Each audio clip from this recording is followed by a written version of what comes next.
ถือว่าเป็นการเมืองที่ฉลาดพอสมควรคันพระลาวแบบนี้อยู่ในอเมริกานะพระอยู่ในวัดแต่ละวัดนะเรียกห้องสันติภาพเรียกห้องประชาธิปไตยนี่นะสอนคนให้เข้าใจว่าประชาธิปไตยก็คือศีลธรรมคือหลักการนี่นะข้าพเจ้าคือสิดีใจแต่ไปเห็นพระมาเดินสันติภาพเนี่ยข้าพเจ้าก็โอ้ถือว่าดีถือว่าฉลาดเนาะแต่ว่าสิไปหับใส่ยังข้าพเจ้ายังบ่รู้เนาะข้าพเจ้าขอสืบต่ออีกเด้อพี่น้องเด้อขอสืบต่อว่าภิกขุอนันต์นี่มาแต่ไสเป็นไผเป้าหมายแม่นหยังภิกขุอนันต์นี่มันคนไทยแม่นบ่แม่นบ่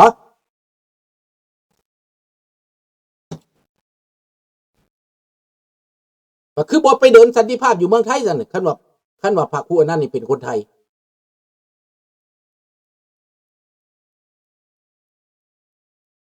เคยอยู่สุนทรภู่บ่ได้อยู่สุนหนองคายเด้อ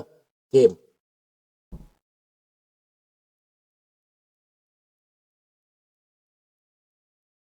เพราะว่าเคยกับปกติแล้วเราเคยบูชาทุ่งอันนี้มาทุ่งอันนี้มันปีสะบัดอยู่ในหน้าในตาตั้งแต่เกิดมาสบายดีทันเดือน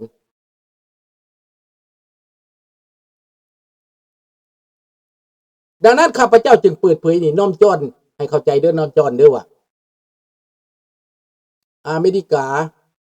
เดค่าคนจักเท่าใดประเทศในโลกนี้แต่มันยังใส่ได้ทุ่งของมันเอ้าอเมริกาเขาฆ่าเขาก็ไปฆ่าคนที่เป็นอันตรายต่อเขาปกป้องประเทศอเมริกาเขาปกป้องลัทธิของเขาปกป้องระบบของเขาเจ้าก็สิมาที่มาอเมริกาเจ้ามาเฮ็ดหยังเจ้ากินนี่ยังเข้าอเมริกาเจ้าบ่ต้องมายาการช่วยเหลืออเมริกาเจ้าบ่ต้องกินเจ้าสั่งวีเซอร์นี่เจ้าหน่อยเขาสิฆ่าคนนั้นอิหร่านที่เป็นอันนี้แหละได้บ่ได้เท่าใด 2-3 มื้อนี่นะเจ้าหน่อยระเบิดก็ลงใส่หัวแล้วขนาดคนอิหร่านฆ่าคนอิหร่านตายเท่าใดแล้วอเมริกายังบ่ได้ไปซอยแต่ตอนนี้เขาห้องหาเด้นี่ละลาวแตกมาฮอดต่างประเทศแล้วยังสิให้แตกอีกวะเจมท่านเดือนท่านพร้อมสิให้ลาวเฮานี่แตกย้อนว่าคอมมิวนิสต์มาปลุกปั่นในอเมริกานี่วะการเมืองตื้นๆนี่วะข้าพเจ้าเบิ่งเบิดฮอดโกกฮอดหากมันนี่นะในอเมริกานี่นะนั้นผู้ใดที่อยู่อเมริกานะต้องเหตุการเหตุงานเอาจริงเพื่อความอยู่รอดของเฮาเพราะว่าอย่าสิให้ปลาตัวเดียวเน่าขับของเด้อยิ่งจะให้มันเหม็นไปน้ำเขาเด้อคันพระศรีลังกาพระทิเบตแห่งคักพระพม่าพระศรีลังกาพระทิเบตนี่บางเถื่อเอาฮอดเมียพุ่นบายฮอดผู้หญิงพุ่นข้าพเจ้าเห็นเลยบ่ได้แม่นถือเข่งขัดได้บายมือผู้หญิงก็บ่ผิดแต่พระลาวนี่แตะมือผู้หญิงบ่ได้ในหลักการได้แตะบ่ได้ผู้แขนนี่ได้แต่บ่ให้แตะเนื้อแตะหนังพายผู้แขนก็เอายืนให้ซื่อๆบ่จับอันนี้จับทั้งบายเด้ข้าเจ้าบ่ได้ถือศีลตัวนี้ได้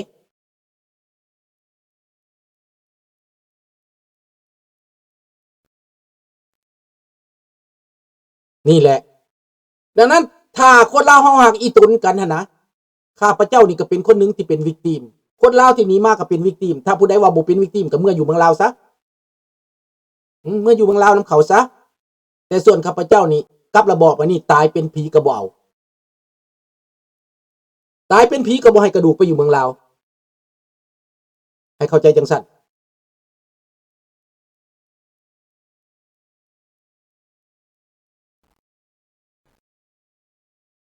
ดังนั้นในเมื่อมันเป็นแบบนี้เฮาจึงติดตามในอเมริกาพี่น้องลาวในอเมริกาข้าพเจ้าขอนบเขาไหวเด้อ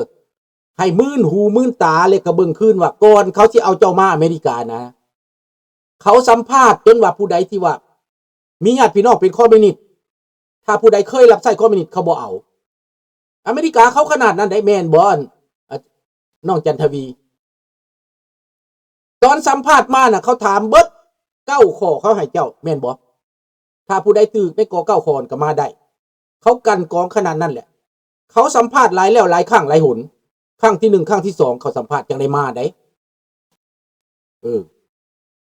จะได้เข้าอเมริกาได้เพราะเขาย่านคอมมิวนิสต์ไต่มาน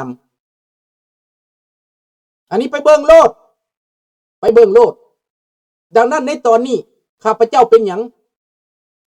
ถึงว่ามักหรือบ่มักนิสัยใจคอเรื่องบรมบารามเรื่องบุคลิกเรื่องคาแรคเตอร์โดนัลด์ทรัมป์นี้บางครั้งข้าพเจ้าก็หวั่นไหวนำอยู่แม่นบ่จันทวีคาแรคเตอร์ของเราเขาเป็นคาแรคเตอร์ของเรา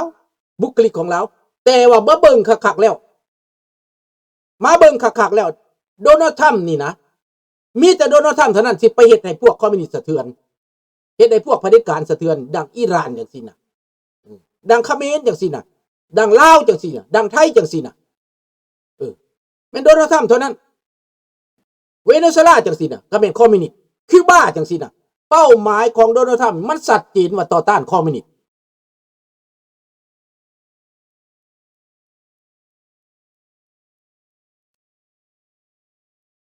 เจ้าอยากคิดอย่างนั้นก็ได้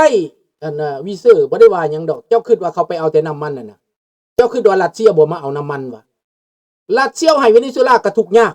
จีนเอาให้เวเนซุเอลาก็ทุกข์ยากมาตลอดพวกนี้เอาน้ำมันไปตลอดจักปีแล้วเขาเอาต่อไปอเมริกาสิเอามันสิแตกต่างกันบ่วีเซอร์แต่ตัวมึงอเมริกาเอาแล้วสิได้ประโยชน์บ่สิมีอยู่มีกินบ่ข้าพเจ้าเห็นว่าอังกฤษกับอเมริกาไปเอาน้ำมันกันนะเอาในตะวันออกกลางเฮ็ดให้ซาอุดิอาระเบียเป็นมหาเศรษฐีไปเอาน้ำมันในโควิดเฮ็ดให้โควิดเป็นมหาเศรษฐีไปเอาน้ำมันในกาตาร์เฮ็ดให้คนกาตาร์จากขี่ข้ออูฐข้อม้ากลายเป็นมหาเศรษฐีขี่ยนต์โบอิงขี่รถรอลส์รอยซ์ขี่รถเบนซ์นะถ้าว่ามันไปเอาน้ำมันในเวเนซุเอลาเฮ็ดให้คนเวเนซุเอลากลายเป็นมหาเศรษฐีข้าพเจ้าก็ยอมข้าพเจ้ายอมบ่แห่บ่ใส่ในลาวเงินคำในลาวถ้าอเมริกาไปเอาแล้วคนลาวกลายเป็นเศรษฐีผู้ละล้านสิยอมบ่คนลาวกลายเป็นเศรษฐีเบิดประเทศเป็นเศรษฐีมีอยู่มีกินแม่นยอมเป็นบ่แต่ว่าจีนมาเอานี่แทนที่คนลาวสิเป็นเศรษฐีคนลาวถูกลงไปโซเวียตมาเอาคนลาวถูกลงไปแก้วมาเอาคนลาวถูกลงไปเจ๊กมาเอาคนลาวถูกลงไปสิเอาอันใดกันวะ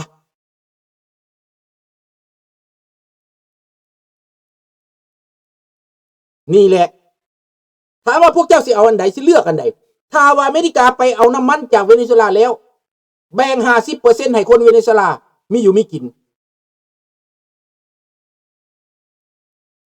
อเมริกาไปนี่ทีบจีนออกไปทีบรัสเซียออกไปแล้วให้เสรีภาพของคนเวเนซุเอลาจะเลือกอันใดสิเลือกให้อันพวกคอมมิวนิสต์หรือพวกเผด็จการเหยียบปากคนเวเนซุเอลาไว้หรือเฮ็ดเอากับอเมริกาคนเวเนซุเอลาจะปืออ้าปากได้จะเลือกอันใดชัดเจนแล้วหรือยังนี่นะแจ้งแล้วหรือยังนะ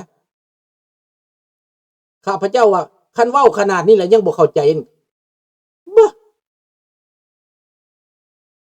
โอ้ลาวมงตัวนั้นก็มาจากพาสปอร์ตเห็นบ่คันมาจากพาสปอร์ตนี่แม่นหยังล่ะแสดงว่ารัฐบาลส่งมาเคลื่อนไหวเพื่ออยากเดินเพื่ออยากสร้างบารมีให้ตัวเอง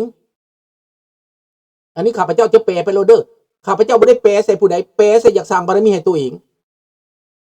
ให้ค่านิยมให้คนนิยมให้คนอเมริกานิยมนี่ตอบข้าพเจ้ามาเบิ่งจีนมาเอานี่30 ปีโซเวียตมาเอานี่นะเวเนซุเอลานี่ยึดเอาน้ำมันของอเมริกานี่นะที่เขาลงทุนไปแล้วนี่นะจนว่าห้างจนว่าเพเบิดแล้วนี่นะคนเวเนซุเอลาถูกลงอึดอยากมากแค้นถ้าอเมริกาเขาไปเอาคนเวเนซุเอลาดีใจมีกินมีอยากมีสิทธิเสรีภาพขึ้นคนเวเนซุเอลาเขาก็ต้องยอมรับว่ามีกินมีอยากพี่แล้วมีเสรีภาพพี่แล้วเนาะแม่นบ่ดีกว่าบักมาดูโรสิเอาไป ให้ครอบให้ครัวให้พวกมันตุ้ยสมูผุ่นมันกินเจ้าเบิ่งบักมาดูโรนตุ้ยปานหมู เห็นบ่ล่ะครอบครัวมันกินอิ่มลูกมันพี่น้องมันทหารของมันมีแต่ผู้ตุ้ยมันกินอิ่มแบบเล่าแดงคู่มือนี้มันกินอิ่มอยู่ในเวียงจันทน์แต่ประชาชนทางนอกสิตายมันบ่สน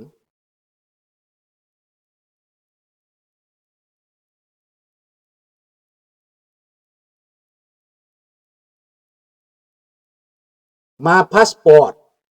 คันมาพาสปอร์ตแล้วเคลื่อนไหวแบบนั้นหั่นนะแสดงว่าเป็นการเมืองอยู่เบื้องหลังเด้อแต่ผิดหรือถูกนั้นยังเป็นอีกเรื่องนึงพี่น้อง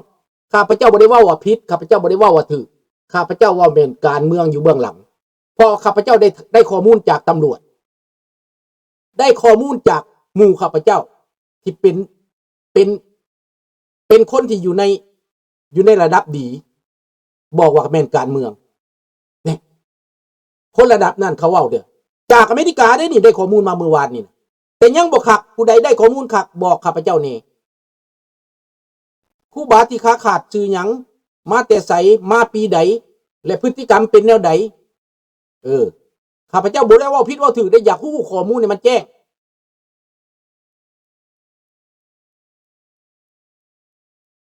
นี่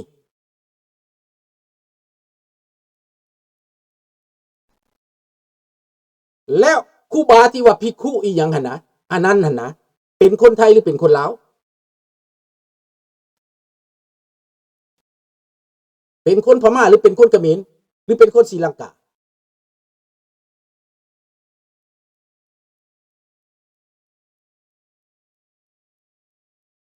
พระมหาด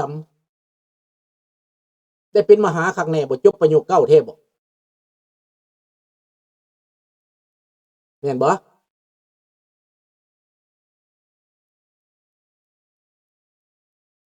เป้าหมายเป็นหยัง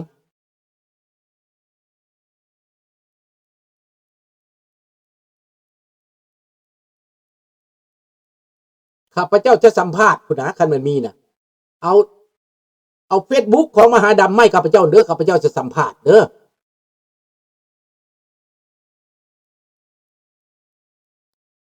นี่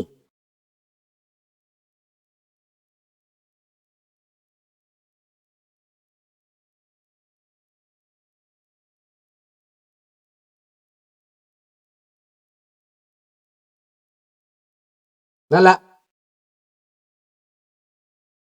กะบ่ปติดอกเพราะว่าเมือดมาตั้งแต่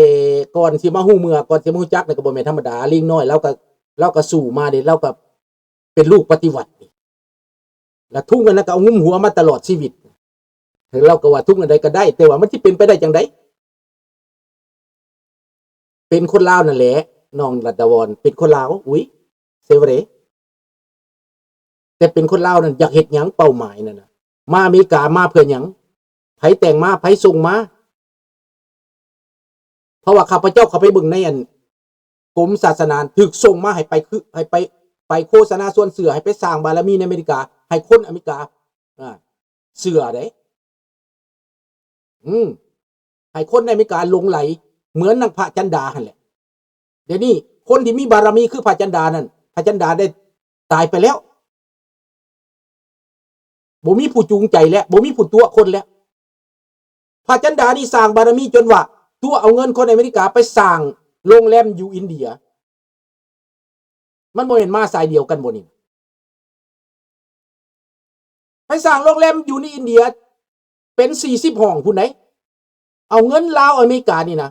ตัวคนลาวตัวหมู่ข้าพเจ้านี่ว่าถ้าว่าไปอินเดียสร้างวัดอินเดียแล้วสิได้ขึ้นสวรรค์ชั้นฟ้าสิได้เป็นคนประเสริฐพวกนั้นก็อยากเป็นคนประเสริฐได้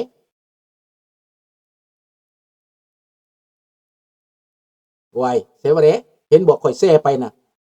ข่อยเบิ่งแล้วข่อยก็น้ำตาตกน้ำไหนข่อยแซ่ไปแต่ว่าเวลาปาโรนไม่ได้แล้วแม่นเวียดนามเว้าดังนั้นจะมาเป็นการเมืองแต่การเมืองฝ่ายใดเฮายังบ่ฮู้เด้อje n'ai pas jugé อันนี้เว้าตามความจริงนั่นแต่ว่าเรื่องเซนซิทิฟเรื่องความรู้สึกน่ะข่อยน้ำตาออกนำเรื่องหมาถูกอุบัติเหตุผู้บาถูกอุบัติเหตุแล้วก็ว่าย่างเพื่อสันติภาพจนตีนโปกตีนเหียดน่ะนะแต่เป้าหมายเฮาบ่ฮู้คัก เหมือน